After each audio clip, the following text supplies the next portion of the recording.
kesetaraan. Kemudian norma kelompok. Norma kelompok di sini mengidentifikasikan anggota kelompok berperilaku. Tipe kelompok menetapkan sistem nilai dan konsep perilaku normatif mereka sendiri. Norma kelompok ini akan menjadi individu. Jadi kepribadian kelompok itu di dalam kelompok itu punya kepribadian atau punya tingkah laku yang sama, tetapi masing-masing individu itu tidak sama kepribadian. Nah, kalau norma ini kaitannya adalah dengan perilaku, ya, atau menetapkan sistem-sistem atau aturan-aturan yang harus dilakukan oleh kelompok tersebut. Kemudian di sini ada yang namanya Napier dan Gerstevet, di mana di situ mengupakan tentang para anggota kelompok yang menerima norma kelompok. Apabila di sini ada anggota kelompok menginginkan keanggotaan yang kontinu itu terus-menerus dalam kelompok. Kemudian pentingnya keanggotaan kelompok. Jadi anggota kelompok itu sangat penting. Dan kelompok di sini juga bersifat kohesif, di mana artinya itu adalah anggotanya berhubungan erat satu sama yang lain dan dapat memenuhi kebutuhan anggotanya. Jadi saling membantu. Dan pelanggaran dalam kelompok itu dilihat dengan reaksi negatif di kelompok. Jadi tingkah laku yang jelek dari anggota dari kelompok.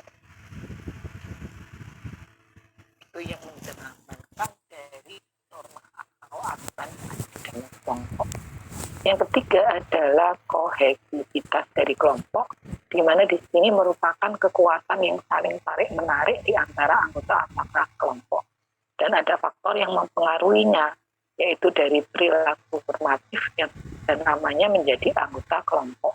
Jadi perilaku sehari-hari dan berapa lama sih dia menjadi anggota kelompok tersebut.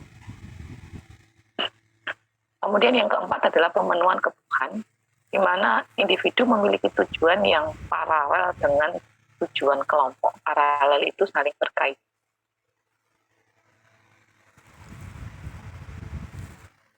Para anggota kelompok itu berusaha untuk mencapai keberhasilan tujuan dari kelompok tersebut dan untuk menghindari kegagalan di dalam tujuan kelompok.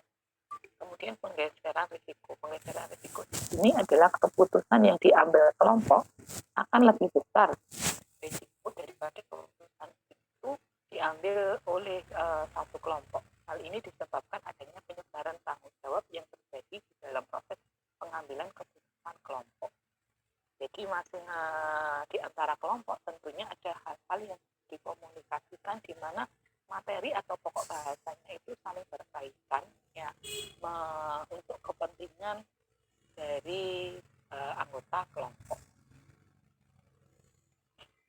Kemudian manfaat dari komunikasi kelompok menurut Haji itu adalah yang pertama untuk memenuhi kebutuhan sosial. Ya. Tentunya saat di masyarakat kita mempunyai kelompok-kelompok, di mana kita tidak lepas dari kelompok-kelompok yang ada di masyarakat, ya, untuk menjalin komunikasi dan menjalin silaturahmi. Seperti ada kelompok untuk Karang Taruna, tapi kan membahas tentang hal-hal yang berhubungan dengan kegiatan Karang Taruna atau ibu-ibu PKK dan sebagainya. Itu berarti masuk kelompok-kelompok. Kemudian membentuk konsep diri. Jadi itu menjelaskan apa sih konsep diri kan berhubungan dengan penilaian pada diri sendiri. Nah, di kelompok tersebut tentunya akan bisa membentuk, ya. Contohnya kalau seseorang yang masuk kelompok dengan seseorang tidak masuk kelompok, tentu anggapan atau penilaian masyarakat tentunya akan berbeda, ya. Jadi si A ini sering masuk kelompok ini, ya, sering ada pertemuan. Kalau si B tidak pernah, pasti penilaiannya akan berbeda. Kemudian memberi dan menerima dukungan dan bantuan. Tentunya kalau kita sudah masuk kelompok, otomatis kan di situ ada hubungan, ya, hubungan kekeluargaan dan simpati. Sehingga kalau kita membutuhkan sesuatu pasti akan dibantu dan diberikan dukungan. Beda dengan kalau kita hidup sendiri tidak punya kelompok, ya, seperti kalian kan pastinya juga berkelompok, ya, dengan teman-teman kalian, sahabat, kemudian saudara dan sebagainya. Kemudian berbagi dengan orang lain.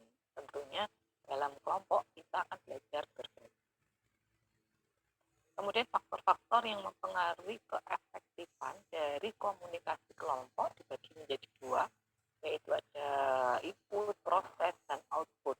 Kemudian struktur dari perseptif ya atau anggapan.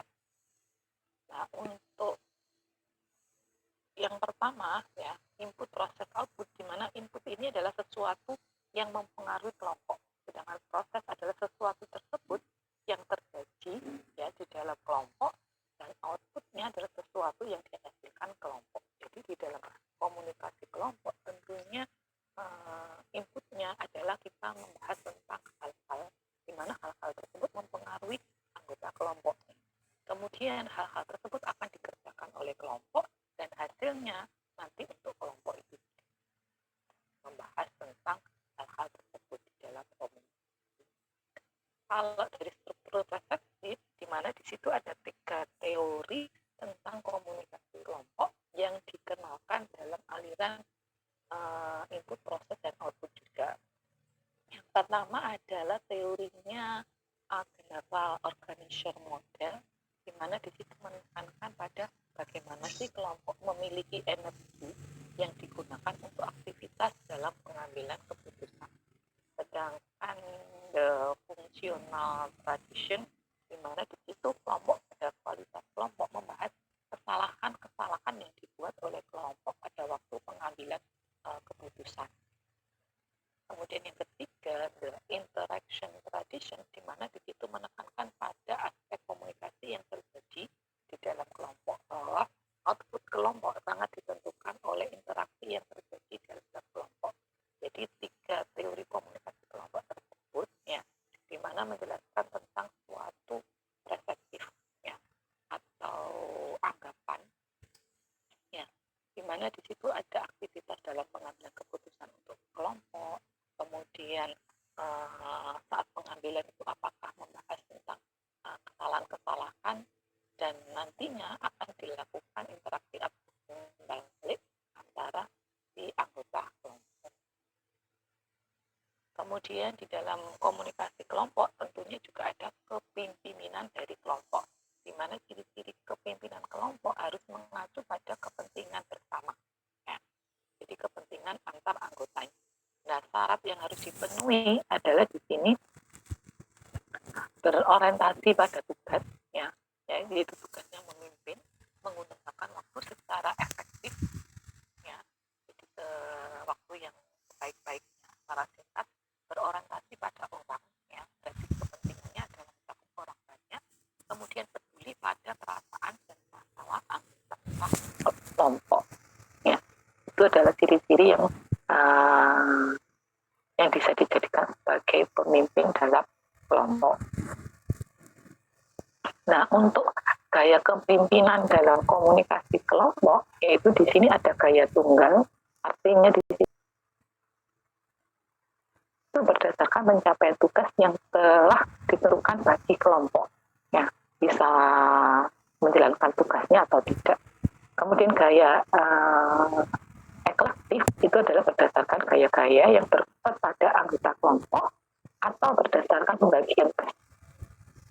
Jadi kalau tunggal kan mengacu pada satu saja, tapi kalau yang eklektik itu adalah ada pembagian tugas di masing-masing anggotanya.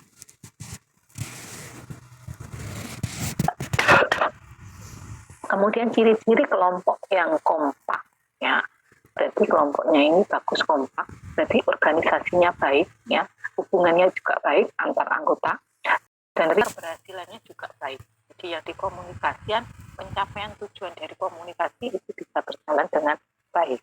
Jadi itu adalah anggotanya kompak ya, karena di situ ada kerjasama antara anggota.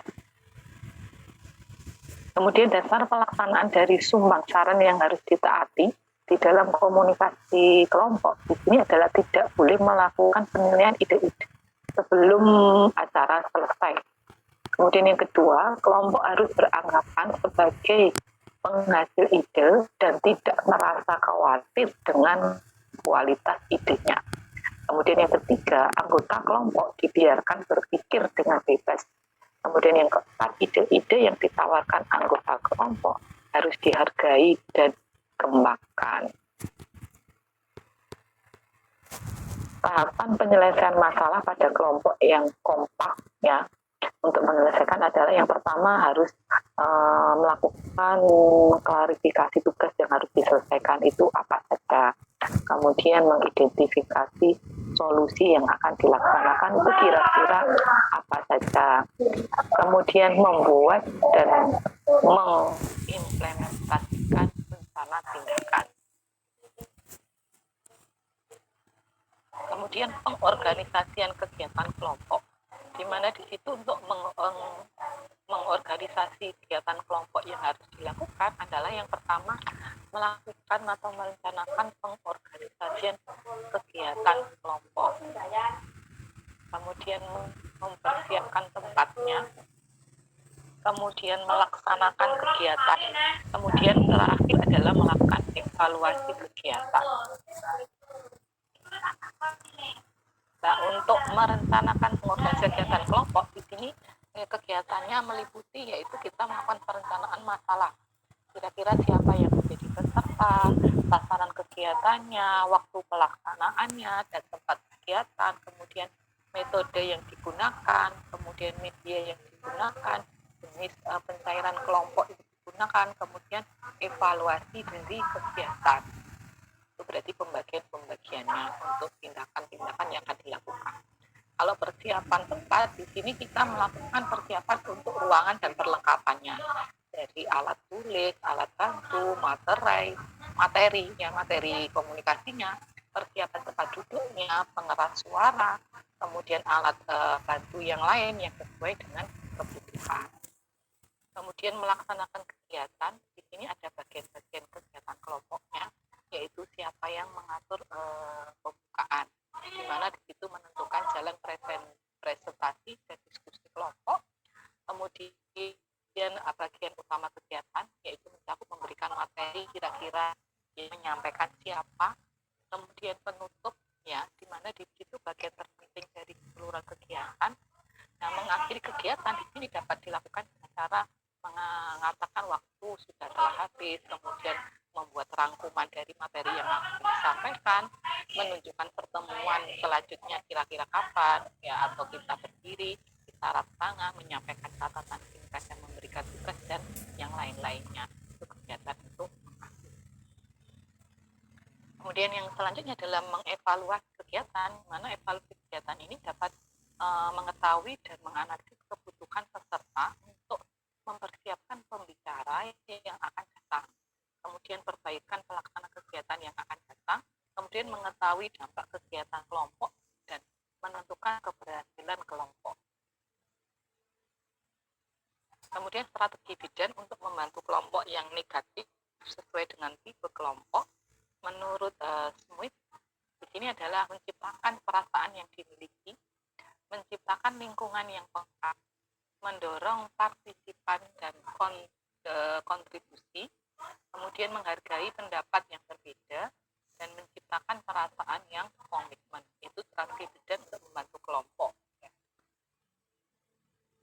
Sedangkan menurut Tarigon, dalam strategi bidan membantu kelompok, itu bisa dengan tipe pasif, agresif, tipe banyak bicara, tipe pesimis, dan tipe pelawak. Ya. Bisa dikombin atau bisa dipilih salah satu. Tipe pasif berarti di situ strategi bidannya adalah mengajukan pertanyaan langsung pada peserta, kemudian meminta berbagi perasaan dengan pasangannya, meminta untuk menulis komentar, memberikan insentif, mengubah metode penyampaian. Itu kalau tipe yang pas. Kalau agresif berarti di situ strategi bidan atau cara bidan adalah melakukan pengajuan pertanyaan tentang penyebab dari sikap agresifnya, memberikan kesempatan untuk mencurahkan perasaan dirinya, tidak menganggap orang tersebut sebagai wakil kelompok, kemudian mempresentasikan data, kemudian memprovokasi diskusi secara pribadi. Bapak. Kalau tipe banyak bicara berarti Bapak. bidan itu Jam 11 banget itu. dan memberikan kesempatan berperan sebagai pemimpin kelompok menghindarkan pandangan atau menghadapkan tubuh dari pemandu ke arah peserta. Berarti itu yang memberikan materi, memberitahu dengan cara yang halus dan memberikan tes secara tertulis. Kalau pesimis berarti strategi bidangnya di sini menjadi pendengar yang aktif, memberi jawaban yang positif, dan menanyakan pendapat anggota lainnya tentang pendapat orang tersebut. Kemudian kalau pelawak berarti di situ memberikan tanggung jawab, mengajukan pertanyaan dan pertimbangan lawakannya dalam mencairkan suasana, sehingga di situ tidak suasananya bisa bisa lebih akrab. Jadi di sini secara garis besar gambarannya untuk komunikasi kelompok, yaitu komunikasi yang dilakukan di mana di situ beranggotakan 3 orang, 2 orang atau lebih, di mana di situ saling berkaitan ya, yang mendapatkan tujuan. Seperti dalam komunikasi kelompok ini adalah penyampaian materinya ya, itu adalah secara bersama. Contohnya adalah kalau kalian melakukan presentasi, menyampaikan materi kelompok. Nah, di situ itu kan memiliki tujuan yang sama, memberikan materi yang bisa dimengerti atau dipahami oleh orang lain, di mana di situ ada pembagian tugas-tugasnya. Ya, tentunya banyak hal yang perlu disiapkan. Ya, dari awal komunikasi pembukaan sampai dengan penutup, terus alat-alat yang digunakan dan sebagainya. Jadi seperti kalau kalian melakukan presentasi kelompok, ya, itu adalah komunikasi kelompok. Sampai di sini ada yang ditanyakan?